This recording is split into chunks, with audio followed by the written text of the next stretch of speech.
नमस्कार। शिक्षक भर्ती परीक्षा के इस विशेष कार्यक्रम दिशा निर्देशन में आपका पुनः स्वागत है। मित्रों, आज हम हिंदी भाषा शिक्षण के दूसरी इकाई को हम पढ़ेंगे, जिसमें अधिक से अधिक जानकारी प्राप्त करने की कोशिश करेंगे। पहले भाग में हमने प्राथमिक, माध्यमिक और उच्च माध्यमिक स्तर पर हिंदी शिक्षण की क्या विशेषताएं हैं और उसकी विविध कौन कौन सी पद्धतियां हैं, इसके संदर्भ में हमने जानकारी प्राप्त की थी। तो चलिए आगे बढ़ते हैं दूसरी इकाई के भाग दूसरे में, जो कि शिक्षण सूत्र यानी भाषा शिक्षण के सूत्रों से संबंधित है।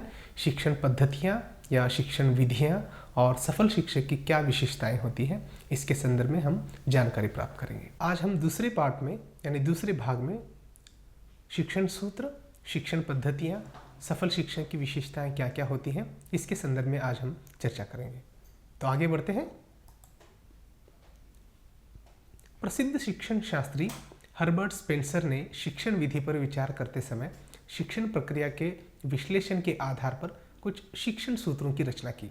जैसे हम सभी लोग जानते हैं कि किसी भी प्रकार की पाठ्यक्रम की विधा हो, उसमें पढ़ाई जाने वाली कोई भी विधा हो, उसमें हम लोग मुख्यतः यह देखते हैं कि उस विधि को या फिर उस विधा को किस प्रकार से पढ़ाया जाना चाहिए, क्योंकि यहाँ पर अलग अलग विधाओं को अलग अलग मात्राओं से पढ़ाने की एक प्रचुर मात्रा में पद्धति बनाई गई है।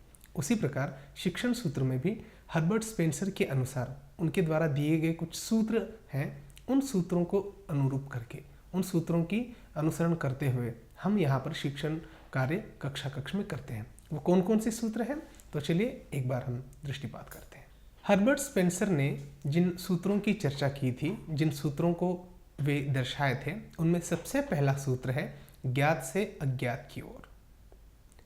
इसका आशय है बालक के वर्तमान ज्ञान के आधार पर नवीन ज्ञान का परिचय देना। उदाहरण के रूप में शाहजहां के बारे में पढ़ाते समय ताजमहल से शुरू करना चाहिए, क्योंकि ताजमहल ज्ञात है और शाहजहां अपेक्षाकृत अज्ञात।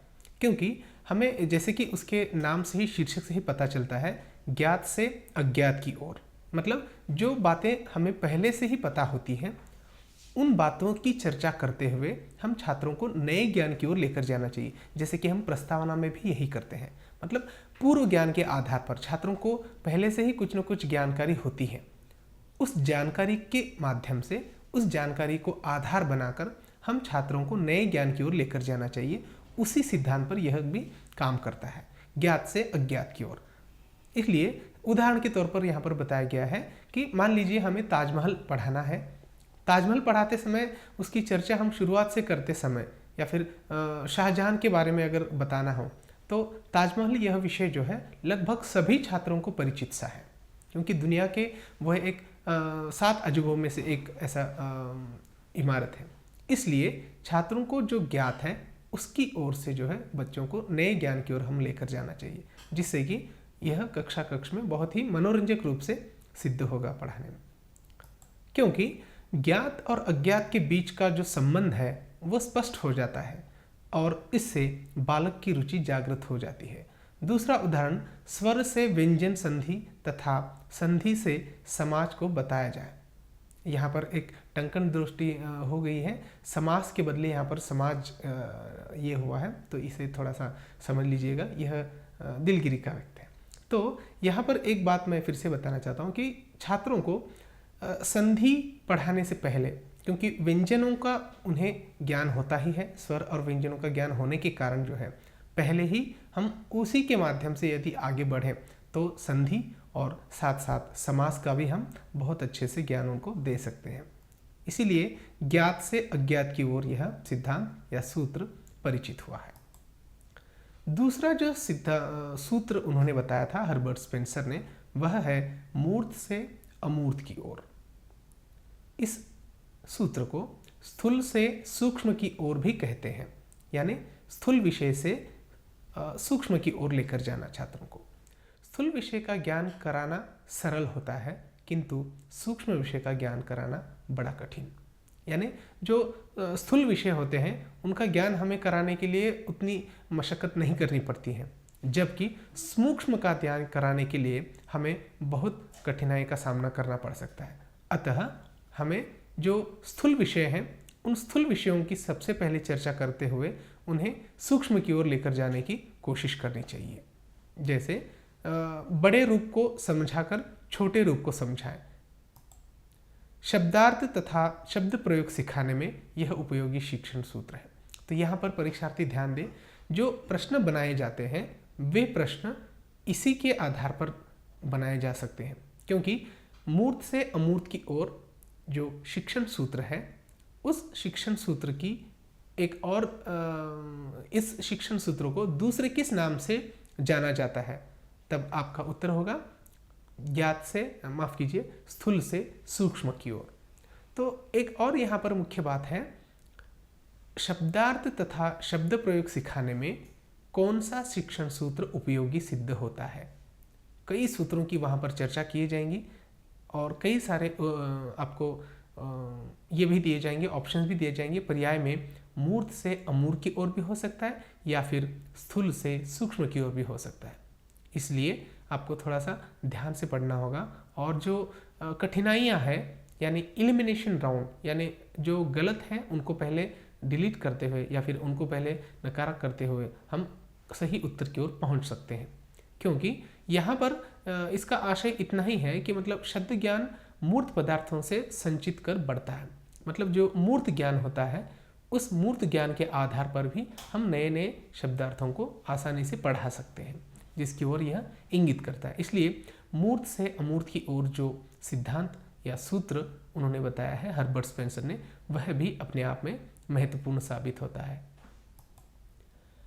पहले इसमें जो है, पहले दृश्य जगत का परिचय कर देना होता है, फिर नाम बताना होता है। उसके पश्चात जो उसके भाव होते हैं उन भावों को, उन विचारों को अमूर्त के लिए प्रयुक्त शब्द का ज्ञान करता होता है।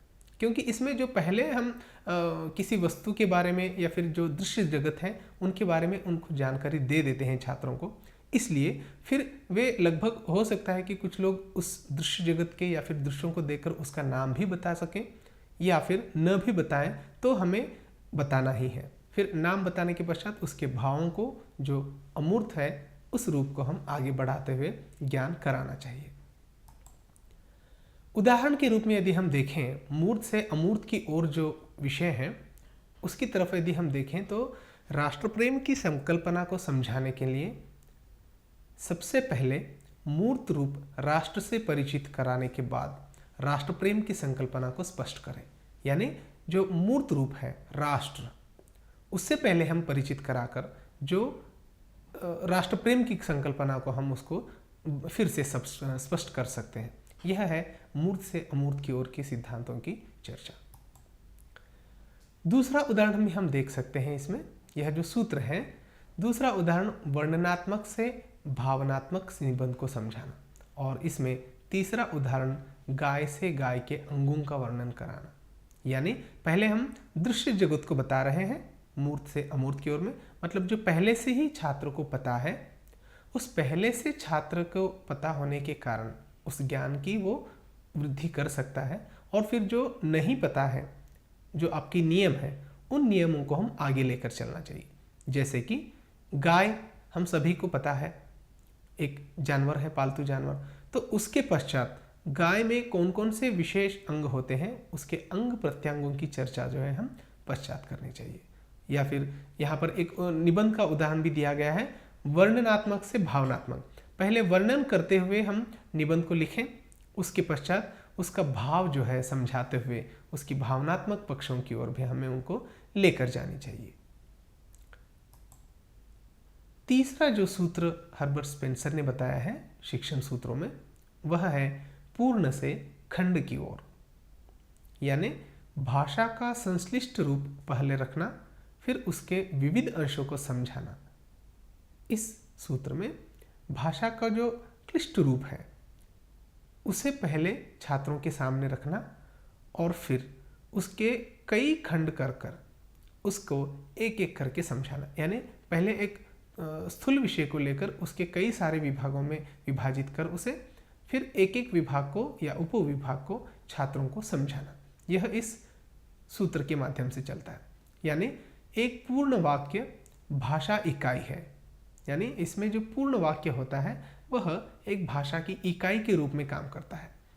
वाक्य प्रस्तुत कर उसके शब्दों एवं ध्वनियों को या उसके शब्दों एवं ध्वनियों की ओर अग्रसर होना ही इसका आशय है। यानी इसमें थोड़ा सा विरुद्ध है। पहले हम वाक्य को प्रस्तुत करेंगे छात्रों के सामने, उसके पश्चात शब्दों एवं ध्वनियों की ओर अग्रसर होना चाहिए। जैसे मैं घर जाना चाहता हूँ, यह एक उदाहरण है। तो इस उदाहरण में कितने शब्द हैं? मैं घर जाना चाहता हूँ। तो ये जो शब्द है, और हम सभी को पता है कि मतलब वाक्य शब्दों के मेल से बनता है, शब्द वर्णों के मेल से बनते हैं। अतः यह जो पूर्ण से खंड की ओर जो सूत्र है, इस सूत्र में हमें पहले वाक्य बताना है, उसके पश्चात शब्दों को, उसके पश्चात उन शब्दों में निहित एक एक वर्णों का परिचय हमें छात्रों को देना चाहिए, जिससे छात्र आसानी से उस बात को समझ सकता है। तो इस दृष्टि से वाक्य को पूर्ण इकाई माना जाता है, पूरे अनुच्छेद को नहीं। प्रश्न ऐसा भी पूछ सकते हैं कि पूर्ण से खंड की ओर सूत्र में किस प्रकार के पद्धति को अवलंबन किया जाता है।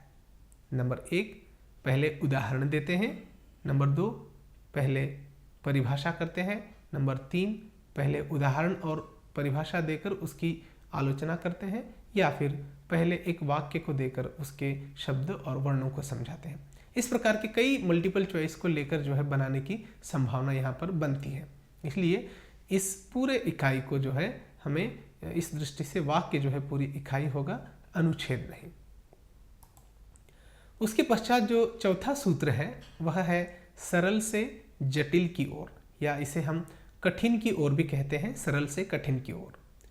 यह विषय के क्रमायोजन के लिए ज़रूरी है। देखिए यहाँ पर फिर से मैं हमेशा कहता हूँ कि हम पढ़ते समय ही उसके जो शब्द हैं या फिर उसके जो वाक्य हैं, उन वाक्यों को लेकर हम प्रश्नों को बनाने की कोशिश करें, ताकि संभवतः वही प्रश्न हूबहू हो या फिर उससे मिलते जुलते प्रश्न हमको बताने चाहिए या फिर पूछे जाने पर कर देने चाहिए। यह जो तार्किकता है, इस तार्किकता को यदि हम अपनाएंगे तो कठिनाई नहीं होगी पढ़ने में।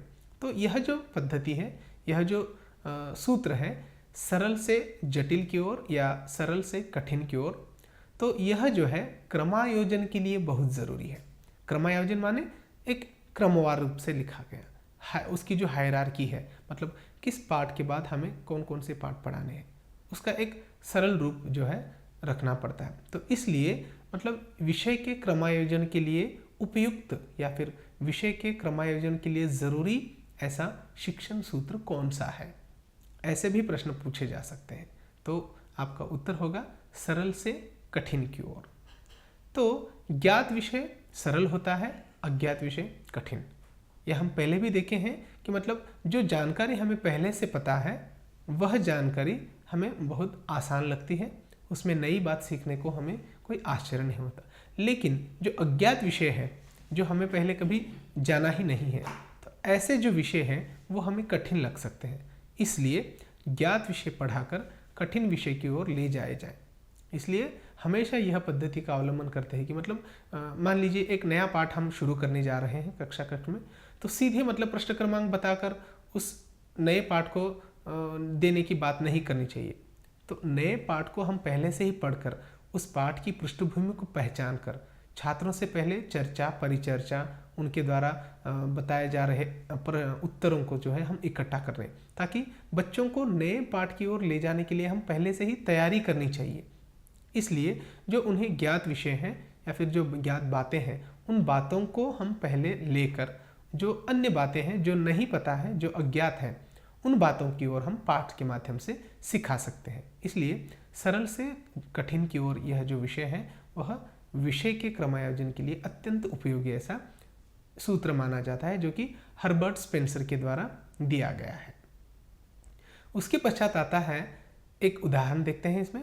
जैसे सरल से कठिन की ओर में अगर हम देखें तो महाभारत की घटनाओं का ज्ञान छोटी छोटी कहानियों के रूप में समझाना होगा, जो कि इससे पहले भाषा के सरल भाषिक रूप प्रस्तुत हो, बाद में जटिल रूप।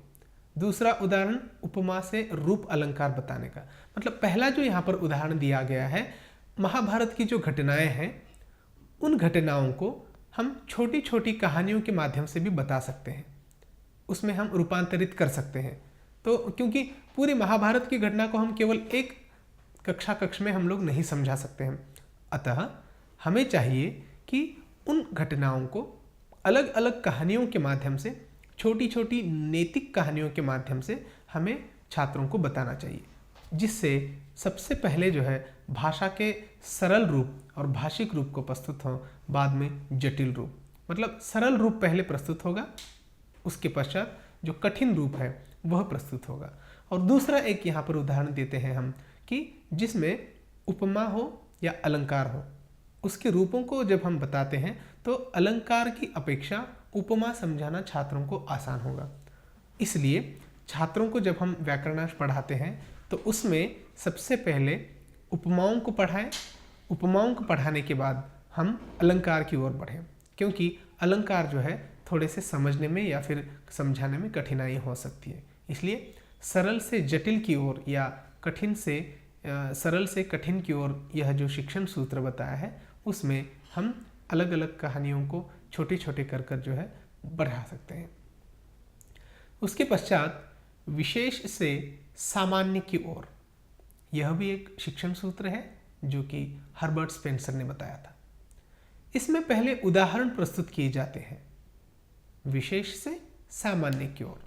तो इसमें पहले हमें उदाहरण प्रस्तुत किए जाते हैं, फिर नियम निकाले जाते हैं। जैसे गुलाब एक प्रकार का फूल है, पर गेंदा, चंपा, जूही और चमेली आदि फूलों के अन्य प्रकार हैं।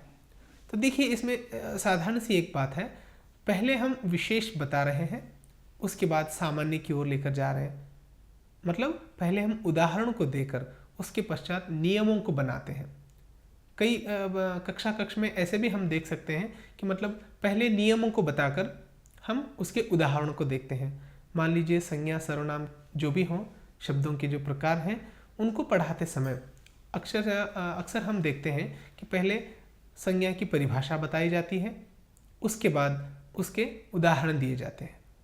तो यह जो है उसके विपरीत ऐसा सूत्र है, क्योंकि विशेष से सामान्य की ओर में हम यह देखते हैं कि जो उदाहरण है पहले देने के पश्चात उसके नियम या फिर उसकी परिभाषा को हम अंत में पढ़ते हैं। इसलिए यह बहुत ही महत्वपूर्ण सूत्र माना जाता है। इसमें हम एक जो उदाहरण लिए थे फूल का, उसमें पहले हम एक फूल विशेष से परिचित कराएं, फिर बताएं कि इस प्रकार की सभी वस्तुएं फूल कहलाती हैं। यानी एक फूल ही नहीं बल्कि चंपा, गेंदा, चमेली आदि ऐसे कई प्रकार के फूल हैं जो फूल की कोटियों में आती हैं। यानी पहले हमने कई सारे उदाहरण बताए, उदाहरण के पश्चात हमने नियम बनाया कि मतलब इसी प्रकार के अन्य फूल भी यहाँ पर रखे जाते हैं। तो यह है विशेष से सामान्य की ओर सूत्र। उसके पश्चात जो दूसरा सूत्र है वह है आगमन से निगमन की ओर। इसका तात्पर्य है पहले पर्याप्त उदाहरण दिए जाए, फिर तुलना और व्याख्या का अवसर दिया जाए और इसके बाद भाषा के नियम छात्रों से निकलवाए जाए। यह आगमन विधि है। मतलब यहाँ पर हमने जो अलग अलग विधियों को देखा है, उन विधियों में या फिर उन सूत्रों में यह थोड़ा सा मिलता जुलता है, क्योंकि आगमन से निगमन की ओर इस प्रक्रिया में हम क्या करते हैं कि पहले जो है पर्याप्त उदाहरण हम छात्रों को देते हैं, उसके पश्चात तुलना और व्याख्या करने का भी उन्हीं को अवसर देते हैं, और उस तुलना करते समय या फिर व्याख्याओं को स्पष्ट करते समय या फिर उनकी अभिव्यक्ति करते समय इसके बाद जो भाषा के जो अलग अलग नियम होते हैं उन भाषा के नियमों को हम निकालते हैं। यानी उदाहरणों के माध्यम से हम छात्रों की चर्चाओं के माध्यम से ही उसके नियम बनाते हैं। यहाँ पर अध्यापक का कार्य थोड़ा सा गौण होता है, क्योंकि छात्र ही उन दिए गए उदाहरणों को पढ़ते हैं, उससे संबंधित जो नियम है या परिभाषाएं हैं उसको बताने का वे प्रयास करते हैं। यदि वो प्रयासरत रहते समय भी अगर सफल न हो पाए तो अध्यापक जो है उनका मार्गदर्शन कर सकते हैं। तो यह जो है आगमन विधि है। तो आगमन से निगमन की ओर यह सूत्र हम देख रहे थे। इसमें सिद्धांत या नियम बताकर उदाहरणों द्वारा स्पष्ट करना निगमन विधि है। तो उदाहरण कई वाक्य लेकर उसमें नाम बताने वाले शब्दों को छांटने को कहा जाए, या फिर पूछा जाए कि नाम किस प्रकार का है, क्या वह किसी व्यक्ति का नाम है या स्थान या वस्तु का नाम। यानी हम छात्र को यह पूछते हैं कि दिए गए वाक्य में आपको कौन कौन से नाम वाले शब्द दिख रहे हैं, वे नाम वाले शब्द व्यक्तिवाचक हैं या जातिवाचक या स्थानवाचक। तो इस प्रकार से छात्र अपने आप से स्वयं प्रश्न पूछते हुए उत्तर की ओर बढ़ेगा। यदि वो सफल नहीं हो पाए तो अध्यापक जो है उसका मार्गदर्शन कर सकते हैं। तो यह है आगमन से निगमन की ओर।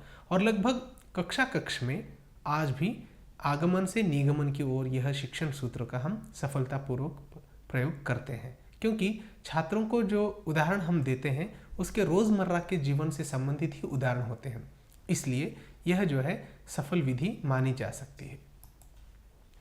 उसके पश्चात है शिक्षण पद्धतियाँ या शिक्षण विधियाँ भी हम इसको कहते हैं।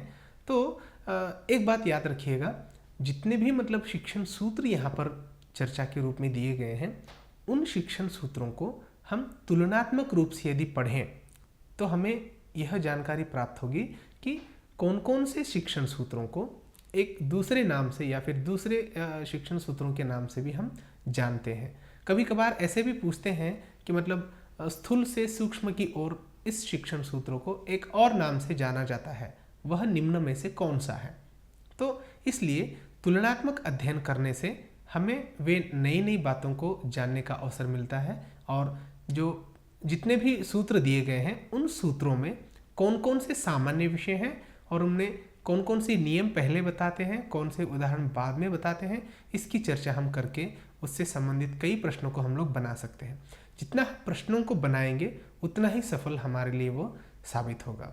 इसलिए चर्चा करते समय जो है आप सदैव इसकी ओर ध्यान रखें। तो चलिए आगे बढ़ते हैं। शिक्षण पद्धतियाँ, जिसे हम शिक्षण विधियाँ भी कह सकते हैं। तो देखिए, कोई भी विषय पढ़ाने के लिए विषय सामग्री और अध्यापक ज़रूरी है। जैसे कि कक्षा कक्ष में यदि अध्यापक न हो तो कक्षा कक्ष में पठन पाठन का कार्यक्रम अधूरा होता है। इसलिए इस अधूरे कार्य को पूरा करने के लिए दोनों की उतनी ही आवश्यकता होती है जितने मतलब एक सिक्के के वे दो पहलू हैं, विषय सामग्री, अध्यापक और छात्र। इन तीनों का भी संगम जो है हम कक्षा कक्ष में पाठशाला में देख सकते हैं। इसलिए अध्यापन बिना विधि अथवा पद्धति नहीं चल सकती। तो यहाँ पर बताने का विषय है जो विधि है, यानी जो पद्धति बताई जा रही है वह किसी के आधार पर न चले ऐसा संभव नहीं है। यानी अंग्रेजी भाषा पढ़ाने के लिए अनेक शिक्षा शास्त्रियों ने कई शिक्षा पद्धतियों का आविष्कार किया था। मतलब शिक्षण पद्धति हमने कई सारे उदाहरणों को लेकर भी समझ में आया है कि मतलब किसी भी बात को या फिर किसी भी पाठ्यक्रम को पढ़ाने के लिए हमें सबसे पहले ज़रूरी होता है वह पाठ्यक्रम। पाठ्यक्रम पढ़ाने के लिए अध्यापक की ज़रूरत होती है, और जिन्हें पढ़ाना है वे छात्र, उनकी भी आवश्यकता होती है। लेकिन इसे किस माध्यम से पढ़ाएं, किस प्रकार से उसका नियोजन करें, यह हम पाठ्य योजना और इकाई योजना में तो हमने जान लिया। लेकिन अध्यापन बिना विधि अथवा पद्धति नहीं चल सकते। इसलिए जो शिक्षण पद्धतियां हैं, मतलब कोई भी विषय पढ़ाने के लिए कौन कौन सी पद्धतियों का हमें अवलंबन करना चाहिए, इसकी ओर कई शिक्षा शास्त्रियों ने ध्यान दिया था। तो कई नए नए पद्धतियों का भी आविष्कार उन्होंने किया था। उनमें से कुछ इस प्रकार के। तो सबसे पहले पद्धति है प्रत्यक्ष पद्धति। शिक्षण सूत्र और शिक्षण पद्धतियाँ आप यदि तुलनात्मक रूप से पढ़ते हैं तो उसमें ज़्यादा लाभ होगा। तो इस पद्धति को संभाषण पद्धति भी कहते हैं। मैं फिर से दोहरा रहा हूँ, यहाँ पर प्रश्नों का जो स्वरूप है वो प्रश्नों का स्वरूप बनाते समय आपको ध्यान रखना होगा कि कौन सी पद्धति को या शिक्षण की कौन सी विधि को संभाषण विधि कहते हैं या फिर संभाषण पद्धति भी कहते हैं। तो हमें उत्तर के रूप में देना होगा प्रत्यक्ष पद्धति। यह जो विधि है 19वीं शताब्दी में यूरोप में भाषा शिक्षण पद्धति का आरंभ हुआ। यानी यह जो पद्धति है प्रत्यक्ष पद्धति या संभाषण पद्धति, इसका 19वीं शताब्दी में यूरोप में इस शिक्षण पद्धति का आरंभ हुआ। तो प्रत्यक्ष पद्धति का जो प्रचलन है वह 19वीं शताब्दी में यूरोप में हुआ था, लेकिन भारत में यह शिक्षा पद्धति का जो क्रम है, उसका जो विकास है, काफ़ी देर से हुआ। इसका आगमन काफ़ी बाद में हुआ, ऐसा माना जाता है। तो प्रत्यक्ष पद्धति को संभाषण पद्धति भी कहते हैं, यह ध्यान रखें। और इस पद्धति की शुरुआत जो है 19वीं शताब्दी में यूरोप से मानी जाती है। इसमें होता क्या है कि इस पद्धति का अर्थ है, जिस ढंग से बालक अपनी मातृभाषा सीखता है उसी तरह बालक एक नई भाषा को सीखे। यानी बालक जिस ढंग से, मतलब बचपन से लेकर वह जो मातृभाषा सीखता है अनायास रूप से, तो यह पद्धति क्या बताती है कि जिस प्रकार से वह अपनी मातृभाषा को सीखता है उसी प्रकार से वह नई भाषा को भी सीखे। इसलिए इसे प्राकृतिक पद्धति नाम से भी जानते हैं। देखिए, प्रत्यक्ष पद्धति, संभाषण पद्धति, प्राकृतिक पद्धति, एक ही पद्धति के 3 नाम यहाँ पर दिए गए हैं। इसलिए एक प्रश्न अवश्य बन जाता है कि प्रत्यक्ष पद्धति को और किन नामों से पहचानते हैं। आपका उत्तर प्राकृतिक पद्धति भी हो सकता है या संभाषण पद्धति भी हो सकता है। इसलिए जब ध्यान से पढ़ते हैं तो ऐसी चीज़ें जो है, तार्किकता जो है, हम उसको अप्लाई कर सकते हैं। अतः यह जो पद्धतियाँ और सूत्र जो है, ये पढ़ते समय उसका तुलनात्मक अध्ययन अवश्य करें और प्रश्नों को हम स्वयं ही बनाएं, ताकि एक्सपेक्टेड जो क्वेश्चंस पूछे जा सकते हैं हम उसकी ओर थोड़े बहुत मुड़ सकते हैं। क्योंकि यहाँ पर इतना ही बता सकते हैं कि जो हम अपेक्षित करते हैं, जिन सवालों को पूछा जा सकता है, क्योंकि उनके उस स्टैंडर्ड को तो हम लोग कतई नहीं पहुँच पाएंगे, क्योंकि जैसे हम लोग देख रहे हैं वैसे उत्तर उन प्रश्नों में जो है बदलाव आ रहा है। आज के प्रश्न में पूछे गए सवाल पुनः दूसरे प्रश्न में नहीं पूछे जा रहे हैं, इसलिए उसके स्टैंडर्ड को हम लोग याद रखते हुए एक अंदाज़ा लगा सकते हैं कि मतलब इस प्रकार के प्रश्न इसमें पूछे जा सकते हैं, है ना। तो चलिए, प्राकृतिक पद्धति, प्रत्यक्ष पद्धति, संभाषण पद्धति, केवल एक पद्धति के नाम है, इसको याद रखिएगा। तो इस पद्धति का उपयोग जो है सर्वप्रथम पामर नामक एक शिक्षाविद और फ्रीज नामक एक शिक्षाविद ने जो है किया था। तो प्रत्यक्ष पद्धति का सबसे पहला और सफल प्रयोग किन शिक्षाविदों ने किया था, ऐसा भी प्रश्न दिया जा सकता है, या फिर पहले उन शिक्षाविदों के नाम दिए और यह पूछा जाए कि मतलब इन शिक्षाविदों के द्वारा किन शिक्षण विधियों का अपनाया गया। तो किसी भी प्रकार से मैनिपुलेट करके आपको पूछा जा सकता है, अतः इसे पढ़ते समय बहुत ध्यान रखें, क्योंकि ये विधियाँ, सूत्र, पद्धतियाँ ये अपने आप में थोड़े से तंत्रात्मक होते हैं, थोड़े से क्लिष्ट होते हैं समझने में।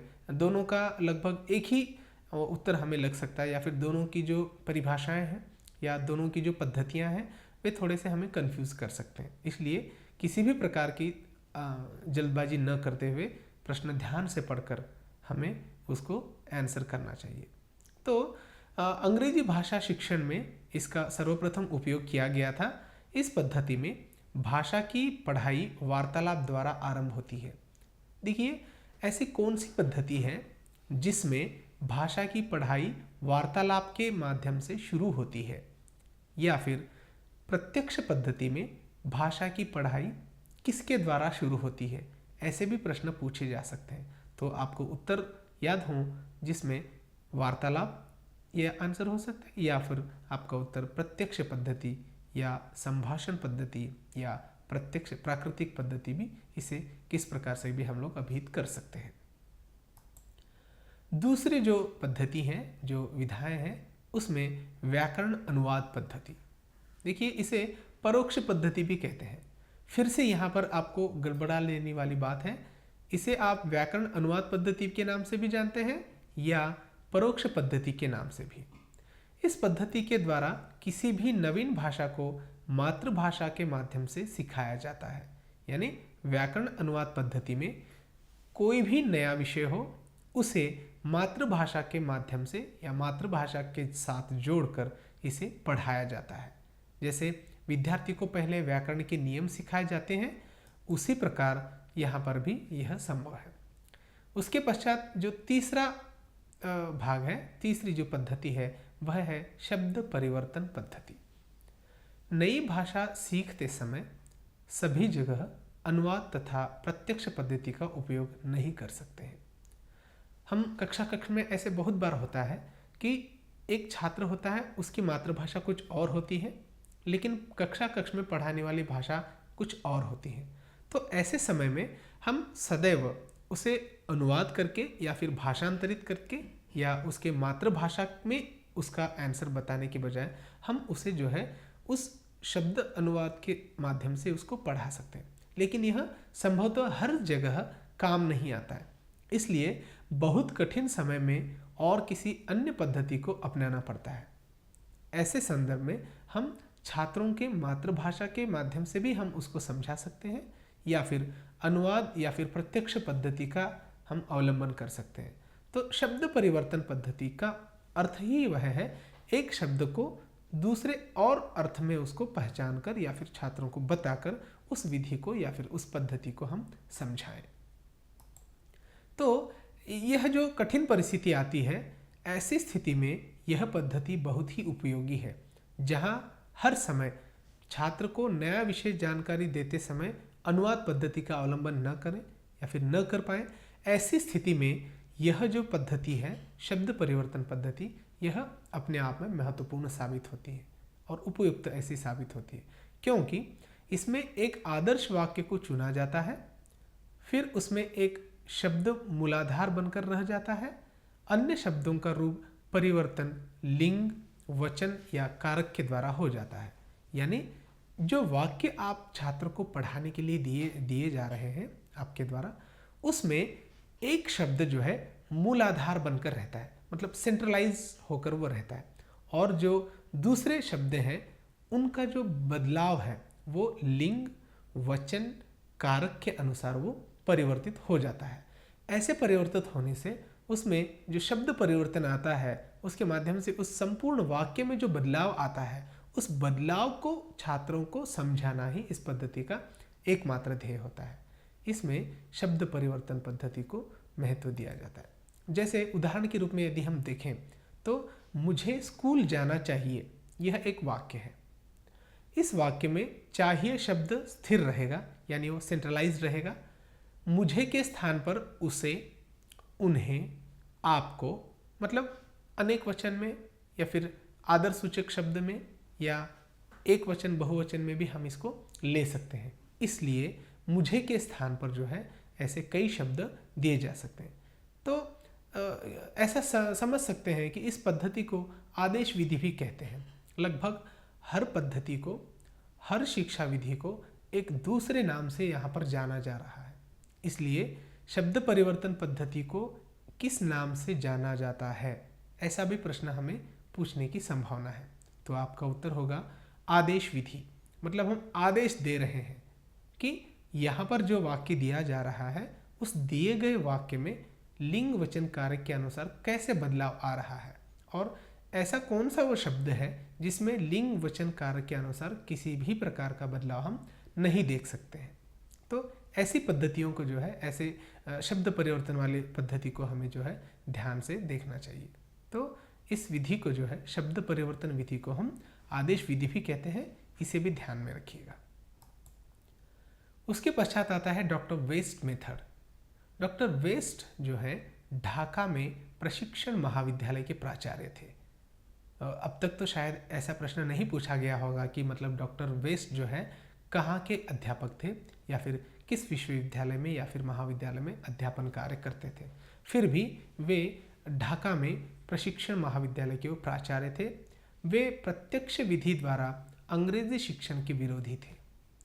हमने जो पहली पद्धति देखी थी प्रत्यक्ष पद्धति, डायरेक्ट मेथड, उस प्रकार की शिक्षा को डॉक्टर वेस्ट जो है विरोध करते थे।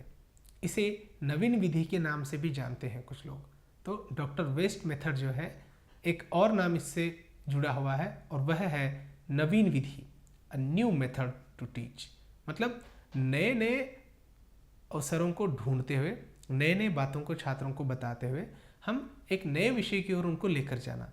मतलब प्रत्यक्ष न होकर अप्रत्यक्ष रूप से भी पढ़ाना यह हो सकता है, क्योंकि प्रत्यक्ष पद्धति में कुछ अलग नियम थे, डॉक्टर वेस्ट मेथड में भी जो है कुछ अलग मेथड्स यहाँ पर बताए गए हैं। तो इनके अनुसार, मतलब डॉक्टर वेस्ट के अनुसार, वाचन, लेखन तथा वार्तालाप की शिक्षा अलग अलग समय में अलग अलग विधियों द्वारा दी जानी चाहिए। एक ही पाठ में इन तीनों विषयों का साथ साथ अभ्यास करना अनुचित है। यह बात हम अपनी कक्ष में भी लागू कर सकते हैं। यानी मान लीजिए आपको शब्दों के प्रकार छात्रों को पढ़ाने हैं, उनकी कक्षा को ध्यान में रखकर, उनके स्तर को ध्यान में रखकर हमें एक एक शब्दों को, एक एक नियमों को एक एक उदाहरण के द्वारा पढ़ाने चाहिए, न कि सभी के सभी प्रकारों को एक ही बार। ऐसा करने से आपका पाठ्यक्रम तो पूर्ण होगा ही, लेकिन छात्र जो सीखने की जो प्रक्रिया होती है वह सीखने की प्रक्रिया शून्य बनकर रहेगी, क्योंकि एक ही कक्षा में केवल एक ही विषय को पढ़ाने से जो है छात्र उस विषय को बहुत आसानी से और बहुत लंबे समय तक याद रखते हैं। यदि ऐसा हम नहीं करते हैं तो उस विषय को बहुत जल्दी वे भूल जा सकते हैं, विस्मरित हो सकते हैं। अतः डॉक्टर वेस्ट का कहना है कि छात्रों को वाचन हो, लेखन हो तथा वार्तालाप की शिक्षा हो अलग अलग समय में। मान लीजिए आज आपने वार्तालाप की शिक्षा छात्रों को दी, तो कुछ दिन के बाद, मतलब दूसरे दिन जो है उन्हें वाचन की शिक्षा देनी चाहिए। उसके पश्चात लेखन का अभ्यास उन्हें करवाना चाहिए। मान लीजिए ये तीनों भी हम थोड़े थोड़े अंतराल के बाद यदि करवाते हैं तो छात्र उन तीनों विषयों को ठीक से नहीं समझ पाएगा। उन तीनों विषयों में सबके सब जो है कुछ ही देर तक उसके स्मरण में रहेंगे, अन्यथा वे पूरे जो है भूल जाएगा। इसलिए डॉक्टर वेस्ट मेथड के अनुसार अलग अलग समय में अलग अलग विधियों को हमें पढ़ाना चाहिए, न कि एक ही विषय को या तीनों विषयों को हम एक साथ न पढ़ाएं। तो उसमें एक बात याद रखना है कि इन तीनों विषयों का साथ साथ अभ्यास कराना बिल्कुल नामुमकिन है और यह अनुचित प्रकार भी है। तो उसके पश्चात डॉक्टर वेस्ट मेथड के पश्चात हम आगे बढ़ते हैं गठन पद्धति की ओर। यह 5वीं पद्धति है भाषा शिक्षण की। इस पद्धति में प्रत्यक्ष पद्धति के सभी गुण देखे जा सकते हैं। यानी गठन पद्धति, एक प्रकार से उसका गठन करना, एकत्रित लाना। इस पद्धति में, मतलब प्रत्यक्ष पद्धति जो हमने देखी थी उस पद्धति के लगभग सभी गुण इसमें देखे जाते हैं। इस पद्धति द्वारा एक नवीन भाषा पढ़ाते समय लिखे गए वाक्य की ओर ध्यान दिया जाता है। मतलब इसमें जो पद्धति है, ये जो पद्धति है उसमें एक नवीन वाक्य पढ़ाते समय लिखे गए वाक्य की ओर ध्यान दिया जाता है। इसमें अलग अलग गठन का अभ्यास कराया जाता है। मतलब वाक्य पढ़ते समय उस वाक्य को या तो आप रेखांकित करें या छात्रों को कहें कि इसे फिर से पढ़ें, इसे दोबारा पढ़ें, और इसमें इस वाक्य में अलग अलग गठन का अभ्यास छात्रों को कराया जाता है। यह जो है नई पद्धति या गठन पद्धति कही जाती है। उसके पश्चात है द्विभाषिक पद्धति। द्विभाषिक, जैसे कि इसके शीर्षक से ही पता चल रहा है कि मतलब दो भाषाएं, द्विभाषिक, द्वि यानी दो, भाषिक मतलब भाषा। तो नई भाषा सिखाते समय अध्ययन अध्यापन पद्धति में जहाँ दो भाषाओं का उपयोग किया जाता है, जैसे मातृभाषा और सीखने की दूसरी भाषा, इसलिए इसे द्विभाषिक पद्धति कहते हैं। मतलब हम जहाँ पर अध्यापन कार्य करा रहे होते हैं, चाहे वो कक्ष में हो या फिर इतर हो, तो इस समय में, मतलब ऐसे समय में हम जहाँ दो भाषाओं को समझाते हैं, पढ़ाते हैं, यानी एक मातृभाषा और दूसरी नई जो हम सीख रहे हैं वो भाषा, तो इसमें दूसरे जो सिखाने की भाषा होती है उसे द्विभाषिक पद्धति कहते हैं। मतलब मातृभाषा के साथ किसी अन्य दूसरी भाषा का जहाँ पर शिक्षण किया जा रहा हो, ऐसे पद्धति को हम द्विभाषिक पद्धति करके संबोधित करते हैं। तो यह जो पद्धति है, द्विभाषिक पद्धति जो है, दोनों भाषाओं की समानता और विविधताओं पर निर्भर करती है। यहाँ प्रसंग, उच्चारण, शब्द संग्रह, गठन आदि में समानता और विविधताओं पर विचार किया जाता है। मतलब यह जो भाषिक पद्धति है, द्विभाषिक पद्धति है, दोनों भाषाओं की समानता और विविधताओं पर निर्भर है कि उन भाषाओं में कितनी समानता है, कितनी विविधता है। इन सब बातों को हम लोग जो है द्विभाषिक पद्धति के मान से बड़े ही आसानी से हम समझ सकते हैं, क्योंकि इसमें समानता और विविधताओं पर हम खासकर विचार कर रहे होते हैं, इसलिए इन भाषाओं का हम लोग अध्ययन करते हैं। तो इसके पश्चात जो है यह हुए मुख्य रूप से बताए जाने वाले या फिर चर्चा किए जाने वाले शिक्षण पद्धतियाँ। इसके अतिरिक्त ये जो निम्न प्रकार की पद्धतियाँ हैं उनका भी उपयोग किया जाता है, जिसमें ध्वन्यात्मक पद्धति महत्वपूर्ण है।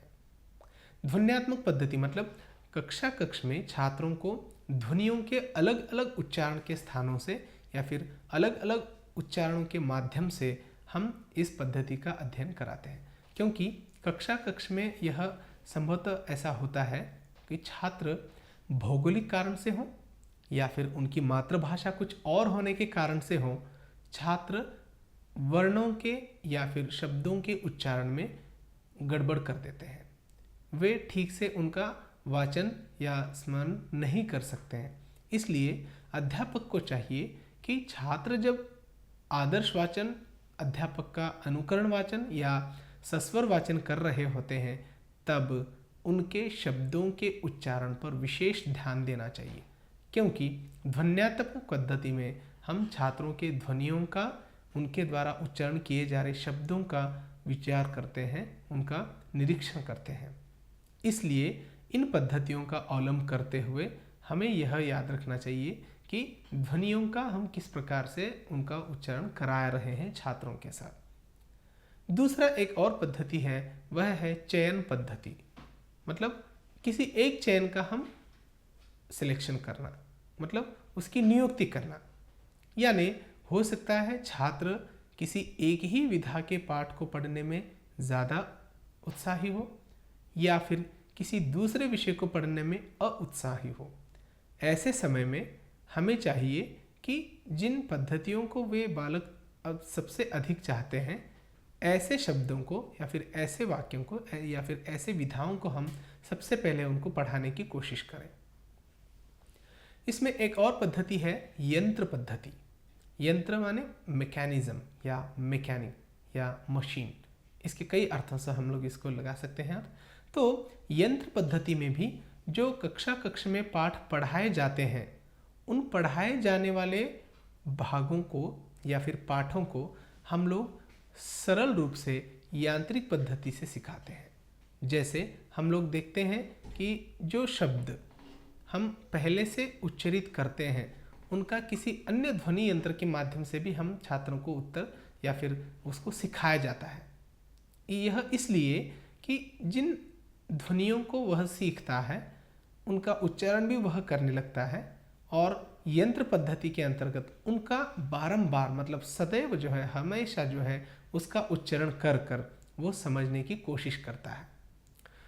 उसके पश्चात है सैनिक पद्धति। यह थोड़ा सा अटपटा लग सकता है। सैनिक पद्धति में भी जो है हम शिक्षण सूत्रों का या फिर शिक्षण विधियों का इस्तेमाल कर सकते हैं, जो हमें सतत यह प्रेरणा देते हैं कि इन पद्धतियों का इस्तेमाल करके हम नई नई बातों को बड़ी आसानी से समझ सकते हैं। उसके पश्चात है पत्राचार पद्धति। पत्राचार पद्धति यानी शिक्षण सूत्रों को पढ़ाते समय हम पत्रों के माध्यम से, यानी जो पत्र होते हैं, उन पत्रों में हम यह देखते हैं कि कैसे, जैसे नए नए बातों को समझाने के साथ हम द्विभाषिक पत्र पद्धति में भी देखा था कि दोनों भाषाओं का जैसा हम समानता से या फिर समान रूप से अध्ययन करते हैं, पत्रों के माध्यम से भी, समाचार पत्रों के माध्यम से भी हम यह देखते हैं कि पत्राचार पद्धति में जिन भाषाई कौशलों को या फिर जिन भाषा की पद्धतियों को हम पढ़ा रहे होते हैं, जिस भाषा का अध्ययन छात्रों को करा रहे होते हैं, उनमें किस प्रकार के वे शब्दों का उपयोग कर रहे हैं या किस प्रकार के भाषाई तत्वों का वे लोग उपयोग कर रहे हैं। इसके आधार पर हम यह निर्णय कर सकते हैं कि कक्षा कक्ष में छात्रों के द्वारा किया जाने वाला व्यवहार वह कितना उपयुक्त है या अनुपयुक्त। इसके बाद जो है सफल शिक्षक की कुछ विशेषताएं यहाँ पर बताई जाती हैं। तो सफल शिक्षक वही कहलाएगा जो कक्षा कक्ष में छात्रों को अच्छे से अच्छे शिक्षण कलाओं के माध्यम से, शिक्षण विधियों के माध्यम से अध्यापन कार्य करता है। आज समाज में यह ऐसी धारणा बन गई है कि मतलब यदि कोई शिक्षक गलत पढ़ाते हैं तो न केवल उस बालक को केवल एक कक्षा के लिए पढ़ाते हैं, बल्कि उसके पूरे नस्ल को, यानी पूरे उस विशेष उसके उस पीढ़ी को जो है वो नुकसान पहुंचाते हैं। क्योंकि एक सफल शिक्षक में जो है वे पूरे गुण निहित होते हैं जो कक्षा कक्ष में या फिर एक छात्र को अच्छा नागरिक बनाने में उसका इस्तेमाल हो सकता है। इसलिए वे सभी गुण एक अध्यापक के नाते उनमें निहित होने चाहिए, जो शिक्षक के नाते या फिर छात्र को जो है नए पद्धति से एक नए आकार रूप देने के लिए हम उसका प्रयोग करें। तो वे कौन कौन सी पद्धतियां हैं, वो कौन कौन सी विशेषताएं हैं जो एक अध्यापक में होनी चाहिए। वे हैं बाल मनोविज्ञान का प्रकांड पंडित हो, यानी सफल शिक्षक वह होता है जो बालकों के मनोविज्ञान का पूर्ण रूप से जानकार हो। क्योंकि कक्षा कक्ष में सभी छात्र एक से नहीं होते हैं, सभी छात्रों की बुद्धि लब्धि या सभी छात्रों की मानसिकता एक कतई नहीं होती है। क्योंकि अलग अलग माध्यम से छात्र आते हैं, अलग अलग एरियाज से वे आते हैं। एक ही कक्षा में वे जब पढ़कर सबके साथ मिलजुल कर अध्ययन करते हैं तो हम यह विशेष रूप से देखते हैं कि उनमें किसी भी प्रकार के बातों को हम लोग न दें। तो उसलिए मनोविज्ञान का उसे संपूर्ण ज्ञान होना चाहिए। दूसरा एक विशेषता है वो है विषय का परिपूर्ण ज्ञान होता है। जो सफल शिक्षक होता है उसमें जो विषय वह पढ़ाना चाहता है उस विषय से संबंधित संपूर्ण ज्ञान का वह ज्ञाता होता है। क्योंकि छात्र किसी भी तरह के प्रश्न कर सकते हैं और वे वैसे प्रश्न करने के लिए मुक्त हैं। इसलिए उनका समाधान वे उन्हीं के माध्यम से, यानी हमें हमारे लेवल के माध्यम से छात्रों का उत्तर न देकर हमें छात्रों की स्थाई तक उतर कर, छात्र तो हमारे स्थाई तक ऊपर नहीं उठ सकते हैं, अतः हमें चाहिए कि मतलब हमें उस उत्तर को देने के लिए छात्रों के स्तर के अनुकूल बने। इसलिए उसका ज्ञान जो है भाषाई ज्ञान या संपूर्ण भाषा का ज्ञान उसको होना नितांत जरूरी है, अन्यथा वह छात्रों के सामने बोझिल सा या फिर बौना साबित हो सकता है। इसलिए विषय का परिपूर्ण ज्ञान होना भी सफल शिक्षक की विशेषता है। अब देखिए, भाषा शिक्षण की विधियों का संपूर्ण ज्ञान होता है उसे। जो सफल शिक्षक होते हैं उन्हें छात्रों को कौन सी विधियों को अपनाकर पाठ पढ़ाएं, कक्षा कक्ष में किस प्रकार के भाषा का उपयोग करें, कौन से कौशलों को कब कैसे कहाँ पढ़ाएं, इन सारी चीज़ों का उन्हें सफल ज्ञान होता है और सुंदर तरीके से उसका क्रियान्वयन भी वे कर सकते हैं। इसलिए जो सफल शिक्षक होती हैं उनकी विशेषताएं हैं कि उन्हें शिक्षण की सभी विधियों का संपूर्ण ज्ञान हो। उसके पश्चात छात्रों से मानवीय व्यवहार करने में कुशल हो। लगभग यह बात देखी जाती है कि कक्षा कक्ष में यदि कोई छात्र अध्यापक को सवाल पूछते हैं तो उन पर वे टारगेट करते हैं या फिर उसको लक्षित करते हैं। ऐसा न करके छात्रों को उनके पूछे गए समस्याओं का समाधान हम सरल रूप से करने में कुशल होनी चाहिए। मतलब उनके साथ मानवीय व्यवहार हम अपनाना चाहिए, क्योंकि अमानवीय व्यवहार करने से न तो हम में और ना ही किसी दानों में कोई अंतर हो सकता है। इसलिए एक सफल शिक्षक होने के नाते हमें छात्रों के साथ मानवीय व्यवहार करने की कुशलता हमें होनी चाहिए। क्योंकि हम अक्सर देखते हैं कि मतलब आजकल कई पत्र पत्रिकाओं में हम लोग पढ़ते हैं कि सवाल पूछने के कारण अध्यापक ने छात्र को दंडित किया। तो ऐसी जो पुनरावृत्तियां हैं, ऐसी पुनरावृत्तियों को हम लोग न करने के लिए एक सफल शिक्षक में कौन कौन से गुण निहित होने चाहिए इसकी हमें तुलना करनी चाहिए और नए नए गुणों को हमको सीखने चाहिए। तो इसमें कई प्रकार के प्रश्न भी हम पूछ सकते हैं, जैसे सफल शिक्षक की विशेषताओं में कौन कौन से गुण निहित है। एक 3-4 गुण आपको देंगे, एक जो ऑड वाला है वो नहीं देंगे।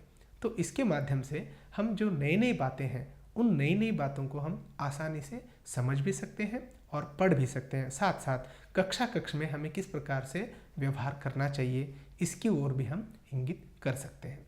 तो ये सफल शिक्षक की विशेषताएं थी। उसके बाद जो है उनकी विशेषताओं में आती है छात्रों का सर्वांगीण विकास करने में समर्थ, क्योंकि आज का बालक कल का सफल नागरिक है, वह देश का अध्येता है, देश का नेता या अधिनेता भी बनने वाला होता है। इसलिए उससे कक्ष में ही ऐसे गुणों से परिपूर्ण कराना चाहिए जैसे वो अपने घर का या परिवार का या फिर अपने देश का, अपने राज्य का नेतृत्व कर सके।